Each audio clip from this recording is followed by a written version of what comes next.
Hi friends, welcome to Saritha's vlog. எல்லோரும் எப்படி இருக்கீங்க? நல்லா இருக்கீங்களா? இன்றைக்கி வந்து பார்த்திங்கன்னா தமிழும் சரஸ்வதியில் வந்துட்டு சரஸ்வதியை வீட்டுக்கு கூப்பிட்டு போகிறாங்க. சரஸ்வதி ரொம்ப அமைதியாக இருக்காங்க, அதாவது பயந்து போயிருக்காங்க. இப்போ வீட்டுக்கு கூப்பிட்டு போனோடனே வசு வந்துட்டு எதிர்பார்த்து காத்துக்கிட்டு இருக்காங்க. டிஸ்டியை கழித்து உள்ளே கூப்பிடலாம் அப்படின்னு ஆரத்தி தட்டோட வெளியில் நின்றுட்டு இருக்காங்க. அடுத்து வந்து பார்த்திங்கன்னா நம்ம சரஸ்வதி இறங்கின உடனே கோதையம்மா போயிட்டு ஒரு தவளை தண்ணி எடுத்துகிட்டு வந்துட்டு தலையில் ஊற்றுறாங்க. கெட்டதெல்லாம் இதோடு போகட்டும் அப்படின்னு சொல்லிட்டு அதுக்கப்புறம் வந்துட்டு ஆரத்தி எடுத்து வீட்டுக்குள்ளே வந்துட்டு கூப்பிட்டு போகிறாங்க. கூப்பிட்டு போனோடனே அதுக்கப்புறம் வந்துட்டு எல்லோரும் அதை பற்றி சொல்லிகிட்டு இருக்காங்க.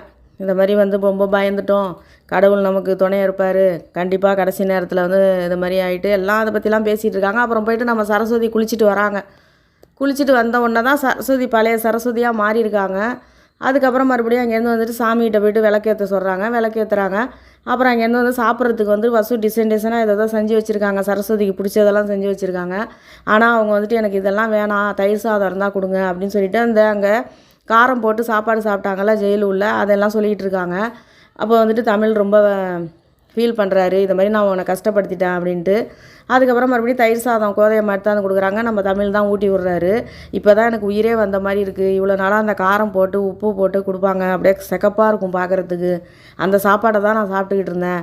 2 நாள் நான் சாப்பிடாமே இருந்தேன். அதுக்கப்புறம் குழந்தைக்கு வந்து சாப்பிடாமல் இருந்தால் ரொம்ப கஷ்டமாயிடுமேன்ட்டு அதையும் கஷ்டப்பட்டு சாப்பிட்டேன். இப்போ வயிறுலாம் எனக்கு ரொம்ப எரியுது, அதனால் எனக்கு வந்து தயிர் சாதம் தான் வேணும்னு சொல்லிட்டு சாப்பிட்டுக்கிட்டு இருக்காங்க.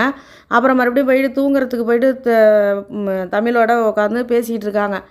அப்போது வந்துட்டு எனக்கு இப்போ தாங்க நம்ம ஒரு நல்ல வசதியாக இருக்கோன்னு எனக்கு இப்போ தான் தோணுது.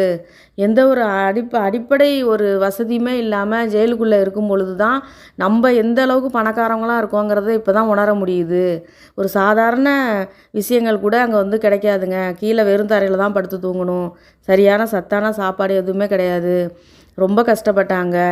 இப்போ தான் வந்து நினச்சி பார்க்கும்போது எனக்கு இதெல்லாம் கனவாங்கிற மாதிரி இருக்குது. நேற்று வரைக்கும் நான் வீட்டுக்கு வருவேனாங்கிற மாதிரி எனக்கு தோணவே இல்லை. ஆனால் உங்கள் மேலே மட்டும் எனக்கு நம்பிக்கை இருந்துச்சு. அந்த நம்பிக்கை மட்டும்தாங்க எனக்கு இப்போ வந்துட்டு உயிரே கொடுத்துருக்கு அப்படிங்கிற மாதிரிலாம் சொல்லிக்கிட்டு இருக்காங்க. தமிழ் ஒன்றே என்ன பண்ணுறாரு, சத்தியம் பண்ணி கொடுக்குறாரு. இனிமேல் நம்ம குழந்தைக்கும் உனக்கும் எந்த கஷ்டமும் நான் கொடுக்க மாட்டேன், உன்னை நான் சந்தோஷமாக பார்த்துக்குவேன், இதுக்கப்புறம் உனக்கு எந்த கஷ்டமும் வராது அப்படிங்கிற மாதிரிலாம் சத்தியம் பண்ணி கொடுக்குறாரு. இப்போ இதோட வந்துட்டு சரஸ்வதி வந்து கொஞ்சம் நேரம் தூங்கு அப்படின்னு சொல்லிட்டு சரஸ்வதியை தூங்க சொல்கிறாரு. சரஸ்வதி தூங்கிட்டு இருக்காங்க. திடீர்னு அப்படியே அலறி எந்திரிக்கிறாங்க. அந்த ஜெயிலில் கொண்டு தண்ணி ஊற்றுனாங்கல்ல, அதெல்லாம் அவங்களுக்கு கனவுல வருது.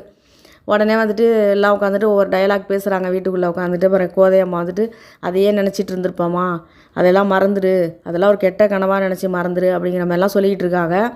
உடனே வந்துட்டு வசுவும் நம்ம கார்த்திக்கும் சொல்கிறாங்க, அது வந்துட்டு ரொம்ப கஷ்டத்தில் இருக்கிறவங்க வந்துட்டு திடீர்னு வெளியில் நல்ல இடத்துக்கு வந்துடுவாங்க. வந்ததுக்கப்புறம் அந்த கஷ்டங்களை மறக்க முடியாத அளவுக்கு வந்து மனசுக்குள்ளே அது ஒரு பாதிப்பு ஏற்படுத்தும். அந்த பாதிப்பு தான் இப்போ சரஸ்வதிக்கு. அந்த அதிர்ச்சியிலேருந்து அவங்க இன்னும் மீண்டு வரல, அதனால் கொஞ்சம் நாள் ஆகும், அது கொஞ்சம் போக போக தான் சரியாகும் அப்படிங்கிற மாதிரி பேசிகிட்டு இருக்காங்க. இப்போ வந்துட்டு தமிழ் வந்து இப்போ தான் அவருமே நிம்மதியாக இப்போ தான் தூங்குறாரு மனுஷன்.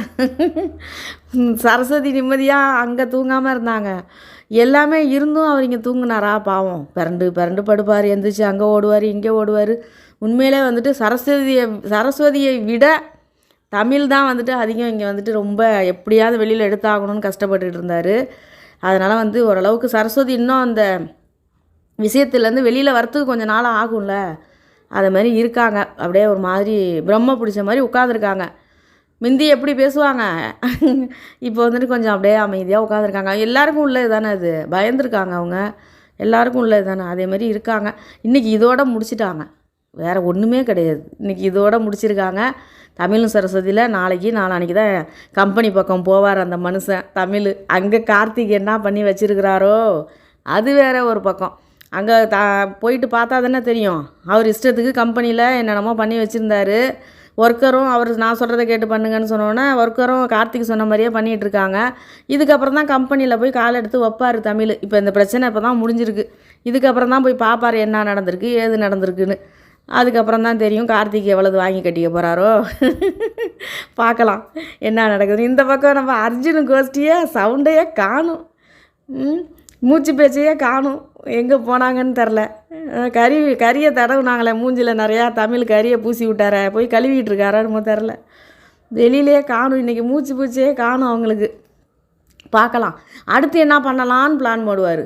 ஐயோ இன்னமும் விளையாட்டுத்தனமாக இருக்குது, சின்ன பிள்ளைத்தனமாலாம் இருக்குது. ஒரு இந்த கண்ணாமூச்சி விளையாடுற மாதிரி இருக்குது. ஒவ்வொரு கஷ்டமாக அவர் கொடுத்துக்கிட்டு இருக்காரு, இவரும் அதுலேருந்து வெளியில் வந்துக்கிட்டே இருக்கார்.